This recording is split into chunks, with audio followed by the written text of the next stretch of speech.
हाय मेरे JKT and welcome to Edu Captain channel once again. तो भैया अकाउंट्स इकोनॉमिक्स ऐसा आपका पूरा शेड्यूल बना दिया है। और ऐसे ही कदम कदम कदम कदम चढ़कर हम हमारे ड्रीम कॉलेज 40 दिन टॉप कॉलेज इनकी तरफ पहुंच जाएंगे।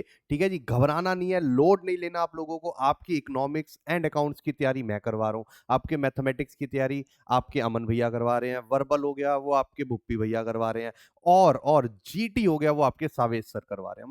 मतलब सारा यार तुम्हें प्रोवाइड करवा दिया, फिर भी तुम्हारे प्यार में कमी रह रही है, मेरे को ऐसा लग रहा है। ठीक है जी, वो प्यार में कमी नहीं रहनी चाहिए। वो प्यार आपने कैसे दिखाना है, हमें वो प्यार दिखाना है हम सबका जो टेलीग्राम इंडिविजुअल जो चैनल बना हुआ है, जैसे मेरा कौन सा है, अकाउंट्स एंड इको की महफिल, जिसका लिंक आपको डिस्क्रिप्शन में मिल जाएगा, वो आपको ज्वाइन करना है। ठीक है जी, वहां पर आके सर बोल देना सर लव यू, ठीक है जी सर जय श्री राम, या जो भी आपको बोलना है आप बोल दीजिए, सो दैट हमारा वो एक कनेक्शन बन सके। प्लस इस टेलीग्राम चैनल की खासियत क्या है, आपको जितना भी मटेरियल, ये जो पीडीएफ इसकी जो है, जो मैं क्लास में प्रैक्टिस क्वेश्चंस करवा रहा हूँ, उसके अलावा कुछ एक्स्ट्रा क्वेश्चन देने हो, वो सारा वहीं पर मिलेगा। जो अपडेट्स हैं, कुछ पूछना है, डाउट्स वाउट, वो सारा वहीं पर मिलने वाला है आपको। ठीक है जी, चलो तो आज की क्लास हम स्टार्ट करते हैं। तो आज की क्लास जो है उसका टॉपिक है हमारा चेंज इन पीएसआर। अच्छा, चेंज इन पीएसआर मतलब change in PSR and goodwill दोनों, क्योंकि गुडविल ना अब चेंज इन पीएसआर का पार्ट ही माना जाता है।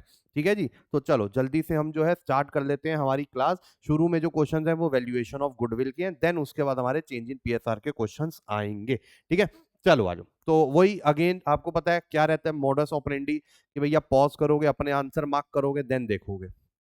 ठीक है, तो हो सकता है आपके लिए ये 20-25 मिनट्स की क्लास ज्यादा लंबी हो जाए, बट वर्थ इट है। वर्थ इट है, मैं करवा रहा हूं, आप समझ रहे हो, उससे बेटर है कि आप खुद करो, सो दैट चेक कर सको आप। If the partners drawings are fixed, अगर वो कह रहा है पार्टनर्स की ड्राइंग्स जो है वो फिक्स्ड हैं, where will you record the drawings made by partner of his capital during the year.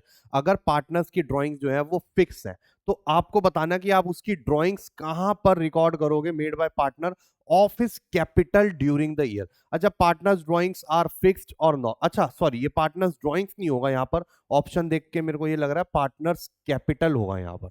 ठीक है, तो if partners capital are fixed, where will you record the drawings made by partner of his capital during the year. तो जब भी partners की capital fix होती हैं, तो आपको उसकी ड्राइंग्स कहाँ रिकॉर्ड होती है, ऑब्वियस सी बात है ड्राइंग्स जो है वो उसकी कैपिटल को कम करता है। ठीक है, लेकिन वो ड्राइंग्स अगेंस्ट प्रॉफिट है या ड्राइंग्स अगेंस्ट कैपिटल है। अच्छा, अगर उसने कुछ भी नहीं बोला तो हम क्या मानेंगे, ड्राइंग्स अगेंस्ट प्रॉफिट है, क्या मानेंगे, ड्राइंग्स अगेंस्ट प्रॉफिट है। तो जब भी पार्टनर ड्राइंग्स अगेंस्ट प्रॉफिट करेगा, made by partner office capital, sorry sorry sorry sorry my bad, यहाँ पर उसने क्लियरली बोल दिया वो ड्राइंग्स अगेंस्ट कैपिटल कर रहा है, ऑफ हिज कैपिटल बोल दिया ड्यूरिंग द ईयर। तो ये कहां पर आएगा, ऑब्वियसली डेबिट साइड में तो आएगा, तो ए और बी में से होगा, लेकिन करंट या कैपिटल, आंसर हो जाएगा कैपिटल। जब भी फिक्स्ड मेथड फॉलो होता है, दो अकाउंट बनते हैं, कैपिटल एंड करंट। ठीक है जी, ये आपका एफओपी का क्वेश्चन आ गया, आई थिंक गुडविल का तो आया नहीं, बट ठीक है यार, हमें तो प्रैक्टिस करने से मतलब है। तो भाई सिंपल सी बात है यार, देखो उसने बोला पार्टनर्स कैपिटल आर फिक्स, तो दो अकाउंट बन रहे हैं, कैपिटल एंड करंट। उसमें अगर वो बोल रहा है कि where will you record the drawings made by partner of his capital during the year, तो वो बंदा, ठीक है जी, जब वो ड्राइंग्स कर रहा है, ऑफ हिज कैपिटल क्लियरली बोल दिया है, तो फिर वो कहां पर रिकॉर्ड होगा, पार्टनर्स कैपिटल के डेबिट। अगर ये ड्राइंग्स अगेंस्ट प्रॉफिट होता है तो डेबिट ऑफ पार्टनर्स करंट आ जाता। अगले क्वेश्चन पे आ जाओ। Out of the following when will the need of valuation of goodwill does not arise, does not, admission में यस, रिटायरमेंट में यस, डेथ में यस, डिसोल्यूशन में आपको जरूरत नहीं पड़ती है, डज नॉट है। कई बच्चे इसको डज पढ़ लेंगे, एडमिशन हाँ हाँ गुडविल करते थे टिक, आगे के ऑप्शन भी नहीं पढ़े, क्वेश्चन भी गलत पढ़ा और दिक्कत हो गई।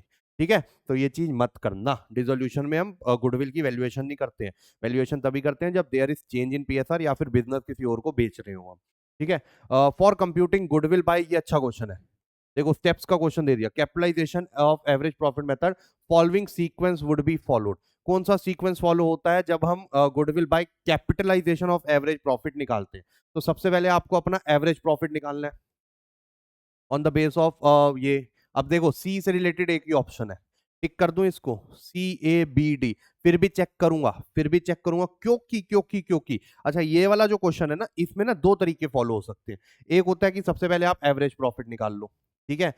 दूसरा होता है अपना आप वो निकाल लीजिए नेट एसेट्स या फिर कैपिटल एम्प्लॉयड जिसको हम बोलते हैं। तीसरा होता है कि आप अपना जो है कैपिटलाइज वैल्यू ऑफ बिजनेस निकाल लो। ठीक है, वैसे तो ये होना चाहिए, आपका सेकंड में आना चाहिए, क्योंकि आपने एवरेज प्रॉफिट निकाला है पहले, तो सेकंड में आ जाना चाहिए आपका कैपिटलाइज वैल्यू ऑफ बिजनेस, जिसका फॉर्मूला होता है एवरेज प्रॉफिट अपॉन एनआरआर। ठीक है, उसके बाद आपको निकालने अपने नेट एसेट्स, देन आपको निकालनी गुडविल। ये होता है मेथड। या फिर आप पहले निकाल लीजिए अपने नेट एसेट्स, ठीक है, उसके बाद दूसरा निकाल लीजिए एवरेज प्रॉफिट, फिर तीसरा निकाल लीजिए कैपिटलाइज वैल्यू ऑफ बिजनेस, फिर चौथा निकाल लीजिए गुडविल। ठीक है, अब देख लो यहाँ पर कौन से वाले का ऑप्शन आपको मिल रहा है। सी, उसके बाद कैपिटलाइज वैल्यू ऑफ बिजनेस ए, उसके बाद नेट एसेट, देन गुडविल। अगर हम इस वाले के हिसाब से देखें, पहले नेट एसेट्स मतलब मैं इसको 1 मान रहा हूं, देन उसके बाद दूसरा एवरेज प्रॉफिट, ये सी मान रहा हूं, देन उसके बाद ascertain the average profit based on past years performance. ठीक है, ये हो गया। देन उसके बाद मैं बी सी, ठीक है जी, उसके बाद B C A and D, B C A, capitalize average profit on the basis of normal rate of return, ठीक है, एंड देन गुडविल। अब बात तो ये भी ठीक है, बात तो ये भी ठीक है। देखो, ये ऑप्शन भी चल रहा है हमारा और ये भी चल रहा है, मतलब बी सी ए डी भी चल रहा है या सी ए बी डी भी हमारा चल रहा है। अब कौन सा वाला ज्यादा वाजिब होगा यार? वैसे देखा जाए टेक्निकलिटी में दोनों से गुडविल सही ही आने वाली है। ठीक है जी, आने तो वैसे मेरे हिसाब से चारों से ही सही आने वाली है, कोई फर्क नहीं पड़ता नहीं है। बट अगर करेक्ट ऑर्डर की बात करूं तो हम जो है ये वाले मेथड से अभी तक करते आए हैं, हम ये वाले मेथड से अभी तक करते आए हैं। तो ऑप्शन 2 या फिर B would be much better. But again, अगर मैंने ये क्वेश्चन डाला होता, सीयूईटी का पॉइंट ऑफ व्यू नहीं जानता, बीइंग अ टीचर मेरे लिए ए या बी में से दोनों सही हो जाते। ठीक है जी, चलो अगले पे चलते हैं। बट अभी कभी टेंशन मत लेना, जब भी ऐसे डाउटफुल और ये क्वेश्चन आते हैं ना, तो ग्रेसिंग होती है, ये बात याद रखना, ग्रेसिंग होती है, हमेशा याद रखना। या फिर दोनों ऑप्शंस को करेक्ट माना जाता है, ये भी रूल होता है, ये रूल होता है, टेंशन नहीं लेनी, लोड नहीं लेना। Calculate the amount of adjusted profit for the year ended for the purpose of valuation of goodwill. Again बहुत अच्छा क्वेश्चन है। उसने बोला profit for the year ended is 80,000, 80,000 हमारा प्रॉफिट हुआ। उसने बोला 1 जुलाई 2020 को a major plant repair was undertaken for 10,000 which was charge to revenue, which was charged to revenue. The said sum is to be capitalized for goodwill valuation subject to adjustment of depreciation at the rate 10% per annum on reducing balance method। आप निकाल रहे हैं 31 मार्च 2021 का, ठीक है जी, और आपने आपने 1 जुलाई को एक मेजर प्लांट रिपेयर किया था। अच्छा, हमें अच्छे से पता है जब भी मेजर प्लांट रिपेयर हो तो वो प्लांट की कॉस्ट में ऐड होता है, लेकिन हमने उसको गलती से रेवेन्यू मान लिया, मतलब अपने प्रॉफिट में से माइनस कर दिया, जो कि होना नहीं चाहिए था। तो हम उसको करेक्ट करने के लिए ऐड बैक कर देंगे, तो 80 प्लस 10 90 हो गया।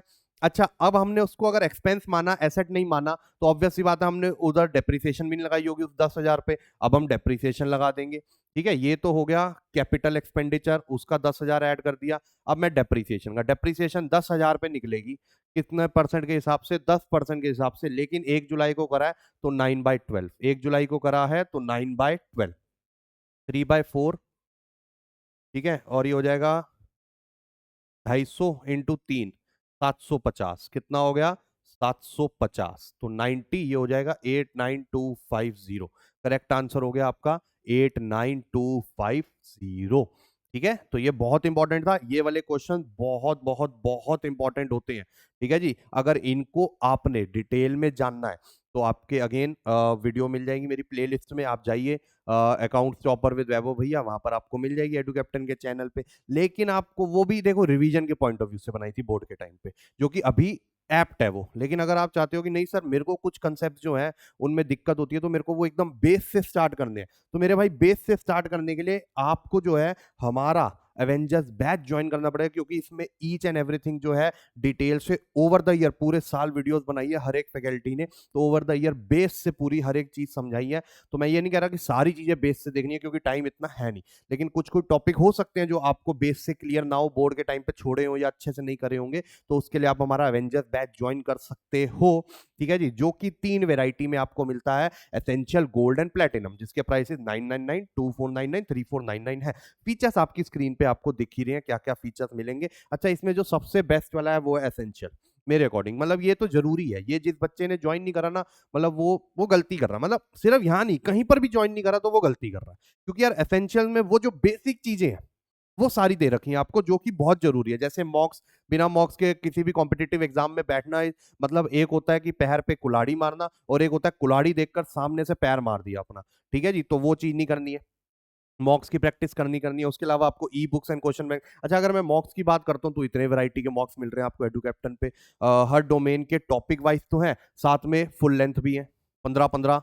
उसके अलावा 25+ आपके वर्बल में है, उसके अलावा 20+ जनरल टेस्ट में है, जिप मैट, उसके बाद आईपी मैट, नारसी मुंजी, क्राइस, जो भी पेपर आप दे रहे हो सबके मॉक्स भरपूर वैरायटी में अवेलेबल है, ठीक है जी। तो उसके अलावा आपको ई बुक्स, क्वेश्चन बैंक्स मिलता है एसेंशियल में, फिर मेंटरशिप मिलती है हर एक फैकल्टी की, उनकी अपनी जर्नी, ठीक है जी। अब जैसे आप लोग जानते हो कि आई बिलोंग टू एसआरसीसी, तो एसआरसीसी में कैसे पहुंचा, क्या मोटिवेशन थी, 11th तक मैं एवरेज स्टूडेंट था, 12th तक कैसे टॉपर बना, क्या ऐसी मैंने चीजें इनकलकेट करी जिसने मुझे हेल्प करा। उसके अलावा आपका इंग्लिश और वर्बल का कोर्स, ठीक है, जो कि मस्त है, क्योंकि डीयू जो कि आप उसी के लिए एम कर रहे हो, तो डीयू का कोई भी कोर्स देख लो, इंग्लिश लैंग्वेज तो मांग ही रहा है।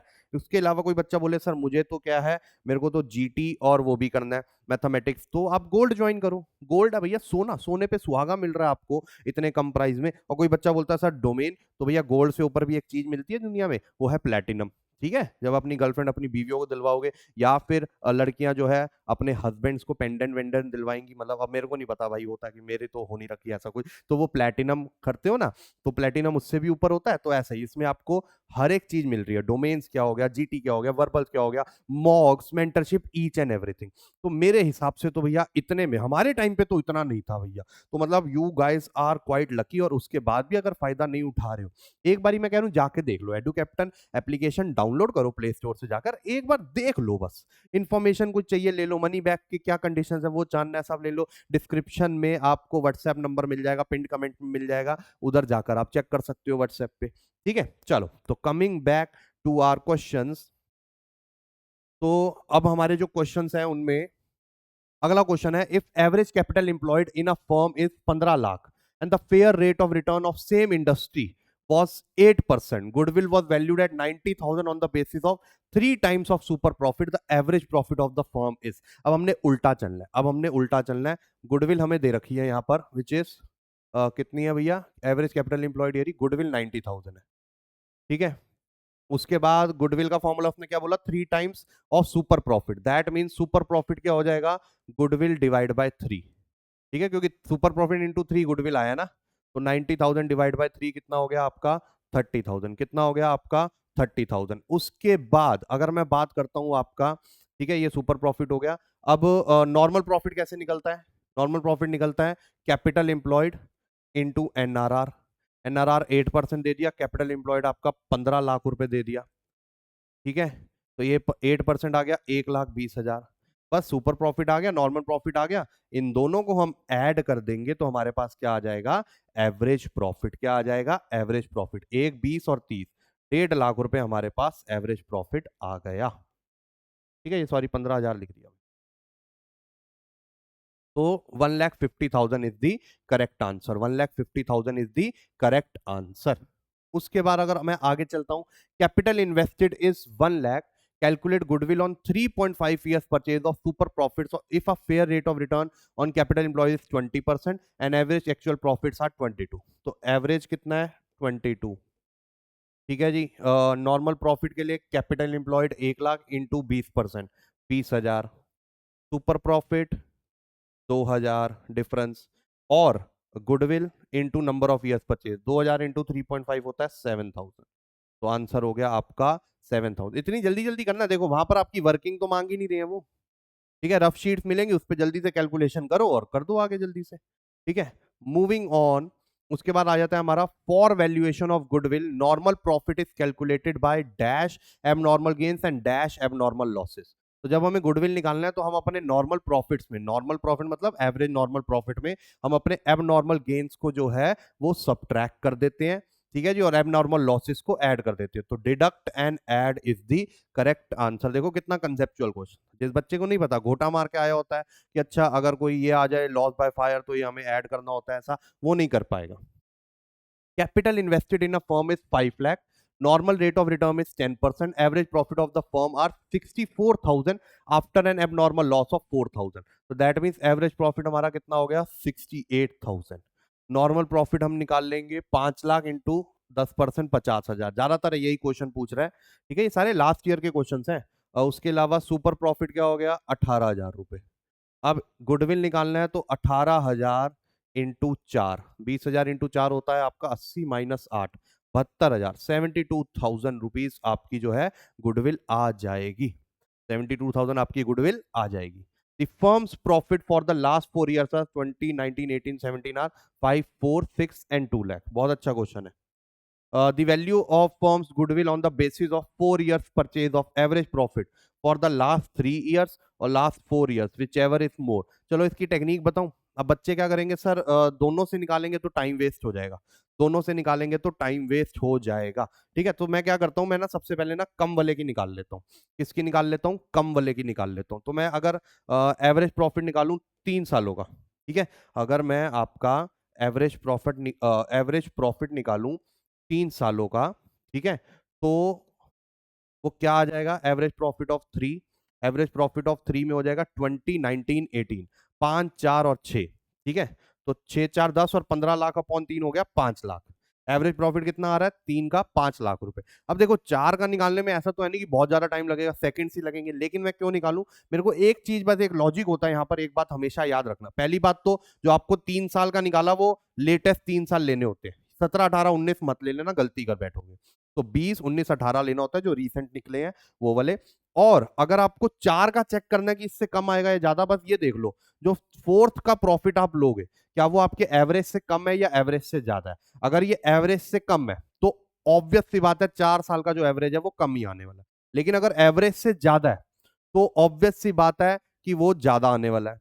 लेकिन अगर एवरेज जितना है कि सपोज करो यहां पर 5 होता तो आप ऐड करके देख लो. देखो 6, 4, 10, 15 और 20, 20 अपॉन 4, 5 आ गया.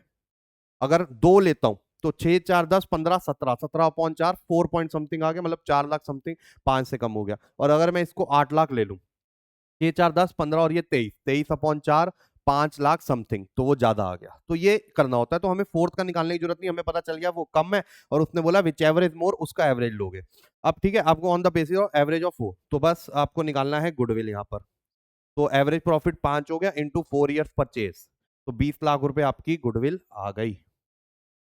ठीक है जी, 20 लाख रुपए आपकी गुडविल आ गई. ठीक है, आई होप ये बात आपको समझ में आ रही है अच्छे से. मूविंग ऑन, अब आते हैं चेंज इन पीएसआर के क्वेश्चन हमारे. At the time of reconstitution in partnership firm, accumulated profit and loss and reserve are shared bye.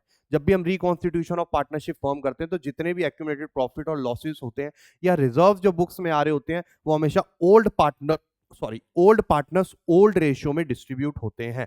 Old partners old ratio, old partners old ratio, sorry. ठीक है, तो ये होता है पूरा रिकॉन्स्टिट्यूशन में. आपके admission, retirement, death, change in PSR आ जाते हैं. A and B were partners sharing profit and losses in the ratio 3:1. With effect from 1st January 2022, they agreed to share profits in the ratio of 2:1. Due to change in the ratio, B's gain or sacrifice. उसने B का बोला है तो B का निकालेंगे. Simple, old minus new. Answer positive आया तो sacrifice, negative आया तो गेन. तो B का ओल्ड था 1/4, 1/3.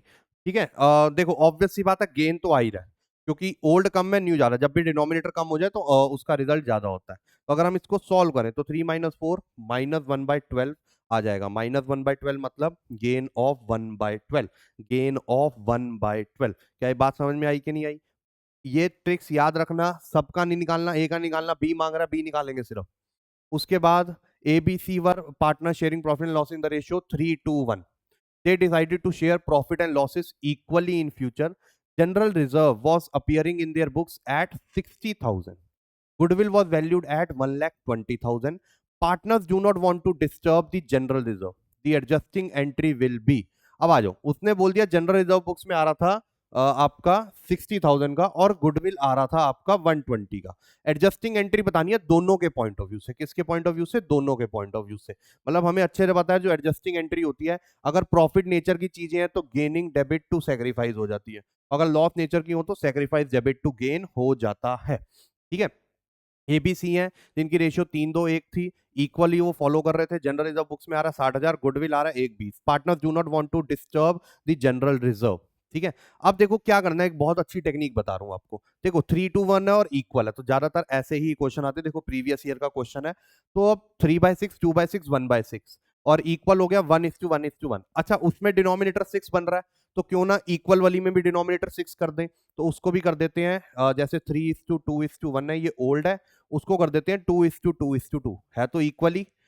ठीक है, और अब आपका डिनोमिनेटर 6 हो गया। तो अब आप देखोगे बी का तो सेम ही है, तो बी का तो नाइदर गेन नो लॉस आ रहा है, उसको तो हटा ही दो।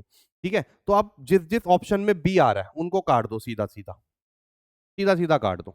अब या तो 1 होगा या 3 होगा, बस हमें ये पता लगाना है। अच्छा चलो, इसमें भी पूरा करने की जरूरत नहीं है, आगे ए और सी का भी निकालने की जो है जरूरत नहीं है। इसका रीजन बताऊं, क्योंकि दोनों में अमाउंट अलग है। अमाउंट सेम होती तो निकालना पड़ता, अमाउंट अलग है तो अमाउंट से ही पता लगा दें। अच्छा देखो, 60,000 जनरल रिजर्व की है और 1:20 उसकी है, तो टोटल कितना हो गया, 1:80। टोटल कितना हो गया, 1:80। अब बच्चे बोलेंगे सर ये हो गया 1:80, नहीं। एडजस्टमेंट एंट्री में कभी भी फुल अमाउंट तो आती नहीं है, एडजस्टमेंट एंट्री में सिर्फ उनके गेन और सेक्रीफाइस की अमाउंट से ही एंट्री होती है। तो ऑब्वियस सी बात है, अगर 180 नहीं हो सकता, ये दोनों ऑप्शन हट गए, तो आंसर क्या बच गया, C2A। और आप वैसे भी देख सकते हो, तो ए का शेयर कम हो रहा है, इसका सेक्रीफाइस है, इसका गेन है, ऐसे भी पता लगा सकते थे। तो एक ही एंट्री में C-8 हो रहा है, वो हो रहा है ये। ठीक है जी, C-8 एक ही एंट्री में हो रहा है, जिसमें बी ना आ रहा हो वो है ये। तो ये छोटी छोटी ट्रिक्स आपको अडॉप्ट करनी पड़ेंगी। पूरी एंट्री पास करने जाओगे, इसमें कम से कम 2 मिनट लगेंगे, ऐसे में मात्र आपके 20 से 30 सेकंड लगेंगे। अगला, eight the time of reconstitution of firm, building was appearing in old books at certain amount which was over valued bye 20%। After reconstitution building appeared in books at 4 lakh, determine the amount. बहुत अच्छा question है। अच्छा, अभी तक जो है आप over valued under valued पढ़ के आए हैं, जिसमें आपने एक फॉर्मूला पढ़ा होगा। ओवर वैल्यूड है तो जो भी आपको वैल्यू दे रखी है, अगर एक्चुअल वैल्यू निकालनी है, तो जो भी ओवर वैल्यू दे रखी है अपॉन 100 प्लस रेट इंटू 100, ये फॉर्मूला आप कर देते थे, आपकी एक्चुअल वैल्यू आती है। अंडर वैल्यूड में 100 माइनस रेट हो जाता था। इसमें वो नहीं है, क्योंकि इसमें आपको ओवर वैल्यूड या अंडर वैल्यूड नहीं दी, उसने दी एक्चुअल वैल्यूड ही है। Building after reconstitution building appear in books at 4 lakh, मतलब ये एक्चुअल वैल्यू थी, तो 4 लाख। इसका 20% ज्यादा हो रखा था बुक्स में, ओवर वैल्यूड थी, 20% ज्यादा हो रखा था, तो इसका 20% जो है हम ऐड कर देंगे, हमें पता चल जाएगा कि बुक्स में कितने में आ रहा था। ठीक है जी, बिफोर रिकॉन्स्टिट्यूशन। तो 4 लाख का 20% होता है 80,000। That means 4,80,000 is correct answer. 4,80,000 correct answer. ठीक है, समझ जाओ ये बात। ओवर वैल्यूड अंडर वैल्यूड वैसे देखोगे तो हमें जब ओवर वैल्यूड अंडर वैल्यूड दी होता है, फिर हम दूसरे वाला फॉर्मूला लगाते हैं जो आप पढ़ के आ रहे हैं। लेकिन यहाँ पर ओवर वैल्यूड अंडर वैल्यूड नहीं दी, करेक्ट वैल्यू दी है, और उसने बोला बुक्स में ओवर वैल्यूड कौन सी आ रही थी ये बताओ। अगले पे आ जाओ। लिस्ट 1 है, लिस्ट 2 है, इंक्रीज इन फर्नीचर वैल्यू। ठीक है, आपकी फर्नीचर वैल्यू जब भी, अब पहले देखो अगेन मैच द फॉलोइंग में आप डिस्टिंक्ट वाला देख लो। ए के कॉमन आ रहे हैं, 2 4 4, ये भी कॉमन है, C 2 1 2 1, तो कुछ कॉमन नहीं आ रहा, तो इसका मतलब है दो तो मिनिमम आपको देखने ही पड़ेंगे। ए से कंफर्म कर लेते हैं, पहले आ जाओ। ठीक है, ए से कंफर्म कर लेते हैं। Increase in feature furniture value, ये क्रेडिट साइड ऑफ रीवैल्यूएशन, ए का 3, ए का 3 इन दोनों में आ रहा है, लेकिन इन दोनों में बी का सेम भी है, तो बी का देखने का कोई फ्रूटफुल नहीं होगा, क्योंकि क्लियर है बी का 4 ही होने वाला है। सी से कंफर्म होगा हमारा। General reserve, credit side of partners capital, C का 1 और ए का 3, ए का 3 सी का 1 एक ही ऑप्शन में है, ए का 3 सी का 1 एक ही ऑप्शन में है। ठीक है, अगले पे आ जाओ। At the time of change in PSR, reserves और accumulated profits are distributed in old PSR. जब भी चेंज इन पीएसआर होता है, रिजर्व्स और एक्यूमुलेटेड प्रॉफिट्स हमेशा ओल्ड पीएसआर में डिस्ट्रीब्यूट होते हैं। ट्रू है, ट्रू है। ठीक है जी, reserves and accumulated profits have come into existence when they were sharing profits in old PSR. So if they are not distributed in old ratio, the sacrifice partner will be put to disadvantageous position. ये भी true है। और भाई इससे बढ़िया explanation किसी assertion reasoning में मिलेगी, ये परफेक्ट है। अगर कोई बच्चा ये भी बोल देता है कि सर ये एक्सप्लेनेशन करेक्ट नहीं है, तो भैया गलत बात है। ठीक है, तो इसका ऑप्शन हो जाएगा A and R is true and R is correct explanation. अगले पे आते हैं। Ashok, Chitra and Isha are sharing profits and losses in the ratio of 3:2:1, decided to share equally in future.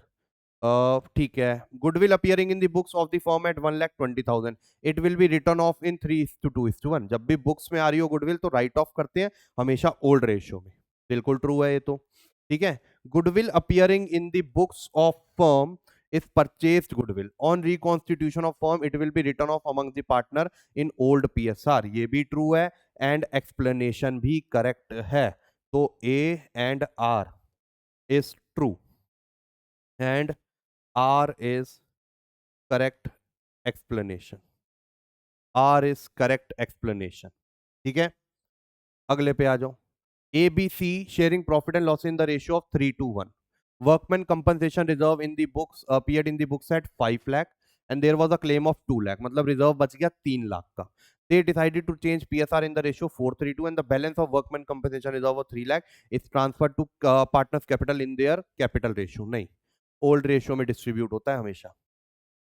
Workman compensation reserve amounting 3 lakh is a free reserve. वो क्या होता है? एक free reserve होता है and as such has been transfer to their capital account in old PSR. ये true है क्योंकि जब वो यूज हो गया तो बचा हुआ तो फ्री रिजर्व बन गया ना। ठीक है, जिस चीज के लिए बनाया था उसका यूज हो गया और उसके बाद भी बच गया तो वो फ्री रिजर्व हो गया। तो A is false, R is true is the option. ठीक है जी, A is false and R is true. अगले पे आ जाओ। एबीसी पार्टनर्स है जिनकी रेशियो 5:3:2 चल रही थी। A was unable to devote time to business due to his other commitments. Hence कहां जा रहा है ये कमिटमेंट बिजनेस करके? Hence adjustments were required in the agreed terms of partnership. They decide to share future profit in the ratio 2:5:3। Following balances, advertisement suspense का debit आ रहा है, वर्कमैन कंपनसेशन। अच्छा, ये केस स्टडी है पूरी। ठीक है, अब इसमें क्या होता है, कई बार केस स्टडी में पूरा क्वेश्चन पढ़ने की जरूरत ही नहीं होती। जैसे देखो, based on the case study answer the following question. The journal entry in the respect of goodwill. सबसे पहले पता लगाओ गुडविल परचेज गुडविल है कि सेल्फ जनरेटेड है। गुडविल वैल्यूड गुडविल है, सेल्फ जनरेटेड गुडविल है। ठीक है जी, तो इसमें हमें गुडविल निकालने की जरूरत नहीं है। अब बच्चे क्या करेंगे, सर जल्दी जल्दी गुडविल निकाल लेते हैं, 2 3 4 मिनट ले लेंगे। और भाई देख तो लो, अब देखो जब भी सेल्फ जनरेटेड गुडविल है उसमें गुडविल अकाउंट आता ही नहीं है, तो ये दोनों तो हटा ही दो। ठीक है, अब यहां पर देखो B/C/A या A/B/C, अब कौन सा होगा देख लेते हैं। आ जाओ, हमें बस सिर्फ गेनिंग और सेक्रीफाइस निकालना है। अगर पहले थी उनकी 5:3:2, अब हो गया 2:5:3, तो क्लियरली ये सेक्रीफाइस कर रहा है, ये गेन कर रहा है, ये गेन कर रहा है। ठीक है जी, ये गेन कर रहा है 2 से, ये गेन कर रहा है 1 से, ये सेक्रीफाइस कर रहा है 3 से। ठीक है, तो इसका मतलब एंट्री होनी चाहिए B debit C debit to A. B debit C debit to A सिर्फ एक ही ऑप्शन में आ रहा है। गुडविल निकालने की जरूरत पड़ी, कोई और कैलकुलेशन करने की जरूरत पड़ी नहीं। ये टेक्निक सीख लो भाई, सीख लो। अगले पे आ जाओ। उसी केस स्टडी के बेसिस पे वो कह रहा है accounting treatment in respect of advertisement suspense will be. क्या हो, एडवर्टीजमेंट सस्पेंस 15,000 आ रहा था, कहीं पूरे क्वेश्चन में उसने बोला एडवर्टीजमेंट सस्पेंस को डिस्ट्रीब्यूट नहीं करना है, उसने कुछ बोला hence adjustment were required in the agreed terms of partnership. ठीक है, कहीं पर भी उसने नहीं बोला। अब कई बच्चे बोलेंगे सर एडजस्टमेंट वर्ड लिखा है तो हम एडजस्टमेंट एंट्री करेंगे, नहीं, वो कह रहा है पार्टनरशिप डीड में उसकी एडजस्टमेंट करने की जरूरत है। ठीक है, तो इसका मतलब है हमें एडवर्टीजमेंट सस्पेंस जो है ओल्ड रेशियो में राइट ऑफ करना पड़ेगा। Written off through capital account new ratio B carried forward adjusted in second, नहीं, B written off will be written off in old ratio is the correct answer. देख रहे हो, पूरी case study पढ़ने की हमें जरूरत नहीं पड़ रही है and that is the case ना। अगले पे आ जाओ। The journal entry in respect of workman compensation will be.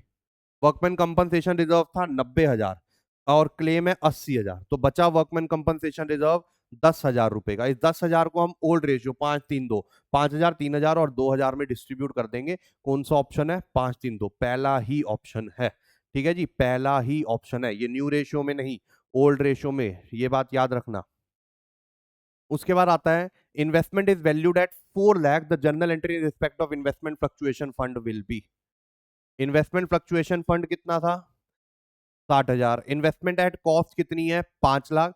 अब मार्केट वैल्यू कितनी? 4 लाख। 1 लाख का लॉस है लेकिन रिजर्व में सिर्फ 60,000 पड़े हैं। 1 लाख का लॉस है लेकिन रिजर्व में सिर्फ 60,000 पड़े हैं, तो वो 60,000 रिजर्व से ले लिए, बाकी का लॉस रिवैल्यूएशन से लेकर इन्वेस्टमेंट 1 लाख से कम कर दी। करेक्ट आंसर हमें मिल गया, करेक्ट आंसर हमें मिल गया। ठीक है, लेकिन मेरी आदत है जब भी मेरे को पहले में करेक्ट आंसर मिले मैं एक बार दूसरे में देखता हूँ। ठीक है, पता चले कई बार होता है बोथ ए एंड बी, क्या पता यहाँ रिवैल्यूएशन बी में रिवैल्यूएशन लॉस डिस्ट्रीब्यूट करने की एंट्री कर देता तो बोथ ए एंड बी हो जाता। तो इस बात का ध्यान रखना, ये रिस्क नहीं लेना आपको, क्योंकि मैं हर बार ही बोलता हूँ एक आंसर ओवर कॉन्फिडेंट होके दे दिया ना और गलत हो गया, तो भैया नॉर्थ से साउथ कैंपस पे पहुंच जाओगे, साउथ से ऑफ कैंपस पे पहुंच जाओगे, एंड ऑफ कैंपस से ऑफ डीयू में पहुंच जाओगे, तो गलत हो जाएगा। अगले पे आ जाओ। अब आपको दिए हुए हैं डेटर्स 4 लाख रुपए के, provision for doubtful debt 10,000, net debtors है 390, वो बोलता है 20,000 के बैड डेट हो गए, ठीक है जी, and provision is to be maintain at the rate 10%, but will be the total amount debited in revaluation account. अच्छा एक बात याद रखो, जो आपका बैड डेट हुआ पहली प्रेफरेंस है प्रोविजन से लेना।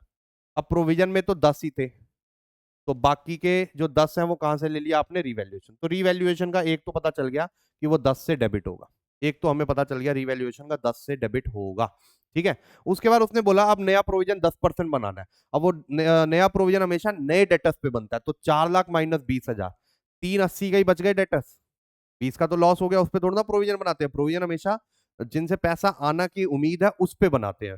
तो 380 बच गए, उसका 10% 38,000, तो 38,000 ये भी रीवैल्यूएशन के डेबिट, क्योंकि पूरा नया बनेगा प्रोविजन, पहले वाला तो यूज हो गया, तो 38 प्लस 10 48,000 टोटल हमारा डेबिट होगा रीवैल्यूएशन के अकाउंट में। बहुत अच्छा क्वेश्चन था ये, बहुत अच्छा क्वेश्चन था। अगला, eight the time of change in PSR deferred revenue expenditure appeared in the books at 30,000, कितने पे आ रहा था, 30,000 पे आ रहा था। B who is partner had 1/5 share before change in PSR, he gain 2/5 more share, what will be the treatment in his account. अच्छा जब भी डेफर्ड रेवेन्यू एक्सपेंडिचर बुक्स में आ रहा है 30, तो हमें गेन और न्यू शेयर से कोई लेना देना नहीं है, सीधा 30,000 का 1/5, 6,000 हम उसकी कैपिटल में जो है डेबिट कर देंगे।